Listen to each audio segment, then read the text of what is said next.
Okay, thank you so much, everybody. I thank our teachers who made our meeting possible, who distributed the beautiful idea and practice from the ancient time to this room here for us.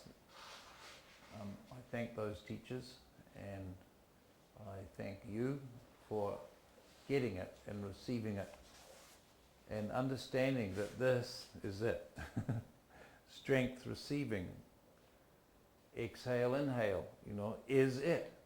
It's so austere, it's shockingly austere and simple that this is the ancient religious practice that developed into the mess that we have in the world today. Your breath is already sustaining you perfectly. The universe knows exactly what it's doing. You're in good hands. So breathe, So your yoga is your participation in the nurturing source and force of reality, the extreme intelligence that is on you, in you, as you. Right? So please just do this for 7 minutes a day, every day. No big deal. Brush your teeth, take a shower, and do your yoga, 7 minutes. And should you choose 7 minutes to be a little longer, fine, but no less than 7 minutes. So it's 7 plus.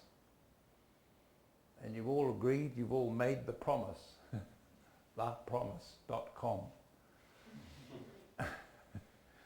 And thank you for making that promise, and I do promise you the results. I can promise you. It's like a scientist saying, yeah, I promise you. When you add these elements, this happens. It's like it's preordained. If you do your yoga, it is your direct intimacy with reality that is nothing but nurturing, abundance, continuity, regeneration. So I can promise you that. So you do that and you will be participating in this regenerative force that is life itself. It pushes the flowers up through the concrete to get to the sunshine. It heals our system that looks after us, that brought us into existence in the first place through our mummies' bellies, through our daddy's lust after our mummy. The force of God, the eros of life. Not to be denied any longer, to be brought forth as the means. God and sex, now you get both. They belong together. They should never have been dissociated and turn sex into the nasty thing that it is today. The sickness that it is. We can't even use the word anymore without implying that illness that's upon us. God and sex belong together. Now you have both. The male-female polarity is the means of God realization, not the denial of it.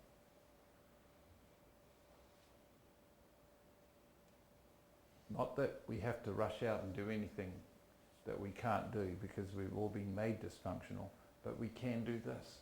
Inhale, exhale. Good. So thanks so much. Thanks for having me in your church today. So we're going to break now. Unless there's any urgent matter, is there any urgent, fiery question, statement, report? Anything? Ima li neko goruće pitanje ili neki dojam ili bilo što, ako je jako važno. A može i ako nije jako važno. Iako je negdje dobar provodnik. Dobar provodnik je kažem jako He says that you are a great energy conductor. No, you are a great energy. Comes through you. No. Okay, so speak now or forever. Hold your peace. This is a profound, when all the questions go, no more questions. There are no questions. There's not even an answer. There's just life itself. So good. Is there anything? Speak now or forever. Hold your peace. peace is upon us. There's an outbreak of peace in the world today. I can't show you for security reasons, but if you could see these women in their black holding yoga mats, saying that their yoga has enabled them to feel that their faith is real. It's not just a routine put upon them by the male orthodoxy. They're doing, 5 times a day and they're feeling it. But they all get together and they take off their outfits, their black, and underneath they have lycra, spandex. They have a life under there. It's extraordinary. It's called the heartofyogapeaceproject.com. I want you to know about that. There's an outbreak of peace in the Middle East, not an outbreak of war. At the grassroots level, where ordinary people are moving and breathing and joining in each other and sharing each other's company. Jewish and Islamic together. They don't give a damn anymore about who's Jewish and who's Islamic. Why should I care? I am life itself. I am breath. I am love. It goes beyond this national, cultural, religious identification into life itself. And then suddenly all religions become relevant to this life itself, or expressions of this life itself. This is what we need in our world today, is our breath, our sex, our love, our life, And then we can celebrate our cultural expression. And guess what? We can celebrate the cultural expression of somebody else, Wow, when I saw these women in the black purdah with their yoga mats, I could celebrate their black purdah. It was like, wow, that's so cool, So this is what we need now in the world, is the empowerment of each and every individual, for each person to know that they are completely nurtured by Mother Earth, completely cared for in this life, each person. And yoga is the means of each person's participation in the vast, infinite, nurturing that is upon us. This was the ancient religious practice before doctrine was invented. And now it needs to go back and be put into doctrine for everybody, The leaders of doctrine now need to teach their people yoga so that they can experience the truths of the abstract expressions, It's tangible. We call it the practicum, the practical means. It's that which can be done to experience the ideals of faith that otherwise only remain abstract ideas, that make you more miserable because you don't think you're there yet, It's like having your glasses on the top of your head and you think you've lost them. You don't think you're there. This is the problem with the written word, the text. The yoga is the practical means by which each and every person can enjoy the idealisms expressed in faith. So the leaders of these faithful systems need now to understand religiously, become a little more broader in their religious knowledge to understand that this intimacy with the ordinary condition is the means to realize source reality.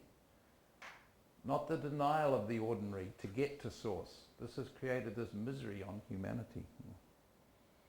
So please teach the people, teach the leaders, have a dialogue, have a conversation with the Pope. Sir, please, I'd like to discuss an important matter with you. I'm sure he'd be open. But we went to Rome, just down the road here, and we looked in the Vatican, and we looked up, and all the male statues, hundreds of them, hundreds of glamorous males with faraway eyes, holding chalices and swords and flowers.